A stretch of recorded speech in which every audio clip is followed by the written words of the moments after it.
Καλώς ήρθατε στην ενότητα 5 των μαθημάτων του έργου Τριφλίμ που αναφέρεται στη σύσταση των τροφίμων. Σε αυτή την ενότητα θα εξετάσουμε κυρίως το ζήτημα των προσθέτων που χρησιμοποιούμε στα τρόφιμα. Στην νομοθεσία της Ευρωπαϊκής Ένωσης, ως τρόφιμο ορίζεται κάθε ουσία ή προϊόν που προορίζεται για τον άνθρωπο ή μπορεί εύλογα να αναμένεται ότι θα καταναλωθεί, είτε έχει υποστεί πλήρη επεξεργασία, μερική επεξεργασία ή δεν έχει επεξεργαστεί καθόλου. Ωστόσο, ορισμένες ουσίες προστίθενται σκόπιμα στα τρόφιμα για συγκεκριμένους σκοπούς. Οι ουσίες αυτές είναι κυρίως τα πρόσθετα τροφίμων, οι αρωματικές ύλες και τα ένζημα.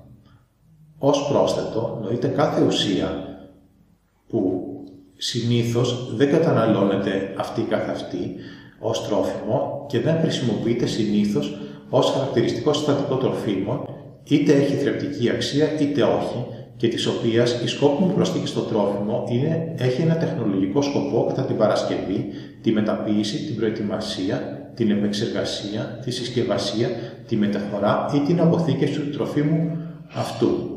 Και έχει ως αποτέλεσμα ή αναμένεται να έχει εύλογα ως αποτέλεσμα ότι η ουσία ή παράγωγα αυτής της ουσίας καθίσταται άμεσα ή έμεσα συστατικό αυτών των τροφίμων. Ως αποτέλεσμα αυτού του ορισμού που λαμβάνεται από το τρίτο άρθρο του κανονισμού 1333 του 2008, τα χαρακτηριστικά που πρέπει να πληρεί απριόρι ένα πρόσθετο είναι τα ακόλουθα. Δεν πρέπει να καταναλώνεται ως τρόφιμο. Δεν πρέπει να χρησιμοποιείται ως χαρακτηριστικό συστατικό. Η προσθήκη στο τρόφιμο πρέπει να είναι σκόπιμη και να έχει τεχνολογική λειτουργία ή να έχει κάποιο είδους επίδραση στο τρόφιμο. Η προσθήκη έχει ως αποτέλεσμα το πρόσθετο να γίνεται συστατικό του τροφίμου και επομένως πρέπει να αναγράφεται στον κατάλογο των συστατικών. Τα πρόσθετα τροφίμων πρέπει να προσδιορίζονται στο κατάλογο συστατικών με το όνομα της λειτουργικής τους κατηγορίας, ακολουθούμενο από το συγκεκριμένο όνομά τους ή τον αριθμό ε. Εάν ένα συστατικό ανήκει σε περισσότερες από μία λειτουργικές κατηγορίες, πρέπει να αναφέρεται η κατηγορία που αντιστοιχεί στην κύρια λειτουργία στην περίπτωση του εν λόγω τροφίμου. Για παράδειγμα, στην περίπτωση ενός τροφίμου, όπως το σορβικό κάλιο ως συντηρητικό, μπορεί να δηλώνεται στον κατάλογο συστατικών ως συντηρητικό σορβικό κάλιο ή ως συντηρητικό ε20. Τα συστατικά που περιέχουν θειώδη άλατα ή διοξείδιο του θείου σε ποσότητες μεγαλύτερες από 10 μέρη ανά εκατομμύριο εξαιρούνται από αυτόν τον κανονισμό, δεδομένου ότι πάνω από την ποσότητα αυτή είναι αλλεργιογόνα και ως εκ τούτου πρέπει να αναγράφεται το όνομά τους και όχι ο αριθμός ε. Τα πρόσθετα που υπάρχουν στο τρόφιμο, λόγω μεταφοράς από κάποιο συστατικό, δεν χρειάζεται να δηλώνονται στον κατάλογο συστατικών, εάν δεν διαδραματίζουν λειτουργικό ρόλο στο τελικό προϊόν, με εξαίρεση τα πρόσθετα που θεωρούνται αλλεργιογόνα. Η χρήση προσθέτων, σύμφωνα με τον κανονισμό 1333 του 2008, είναι καθοριστική για την εμπορία του πρόσθετου όσο και των τροφίμων στα οποία υπάρχει με ρητή απαγόρευση εμπορίας, εάν η χρήση δεν είναι σύμφωνη με τον παρόντα κανονισμό.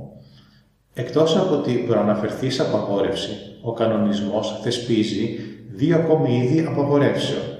Τα πρόσθετα δεν μπορούν να χρησιμοποιηθούν σε μη μεταποιημένα προϊόντα, ούτε σε τρόφιμα για βρέφη και μικρά παιδιά συμπεριλαμβανομένων των διαιτητρικών τροφίμων για βρέφη και μικρά παιδιά για ειδικούς ιατρικούς σκοπούς, εκτός εάν προβλέπεται ρητά στο παράρτημα 2 του κανονισμού 1333 του 2008. Ομοίως, μόνο οι χρωστικές τροφίμων που αριθμούνται στο ίδιο παράρτημα μπορούν να χρησιμοποιούνται για την υγειονομική σήμανση των κρεάτων. Ως αρωματικές ύλες ορίζονται τα προϊόντα τα οποία δεν προσδιορίζονται για κατανάλωση ως έχουν και τα οποία προστίθενται σε τρόφιμα ώστε να προσδώσουν ή να μεταβάλουν το άρωμα ή και την γεύση. Έχουν παρασκευαστεί ή αποτελούνται από τις ακόλουθες κατηγορίες: αρωματικές ουσίες, αρωματικά παρασκευάσματα, αρωματικές ύλες θερμικής επεξεργασίας, αρτήματα καπνιστών τροφίμων, πρόδρομες αρωματικές ύλες ή άλλες αρωματικές ύλες ή μείγματα αυτών. Οι αρωματικές ύλες χρησιμοποιούνται γενικά κατά την παραγωγή τροφίμων επειδή οι διαδικασίες που χρησιμοποιούνται συχνά τροποποιούν τα οργανοληπτικά χαρακτηριστικά τους. Οι αρωματικές ύλες μπορούν να περιέχουν πρόσθετα τροφίμων ή άλλα συστατικά για τεχνολογικούς σκοπούς. Τα πρόσθετα που έχουν εγκριθεί για χρήση σε αρτήματα, όπως προαναφέρθηκε, απαριθμούνται στο μέρος 4 του παραρτήματος 3 του προαναφερθέντος κανονισμού, του κανονισμού 1333-2008. Τέλος, τεχνολογικό βοήθημα είναι κάθε ουσία η οποία πρώτον, δεν καταναλώνεται αυτή καθ' αυτή ως τρόφιμο. Δεύτερον, χρησιμοποιείται σκόπιμα στην επεξεργασία πρώτων υλών τροφίμων ή συστατικών τους για την εκπλήρωση ενός συγκεκριμένου τεχνολογικού σκοπού κατά την επεξεργασία ή τη μεταποίηση. Τα τεχνολογικά βοηθήματα επιτελούν κάποιο ρόλο όπως τα πρόσθετα. Ωστόσο, διαφέρουν από τα προηγούμενα στο ότι τα τεχνολογικά βοηθήματα δεν υπάρχουν στο τελικό προϊόν, δηλαδή δεν είναι συστατικά των τροφίμων.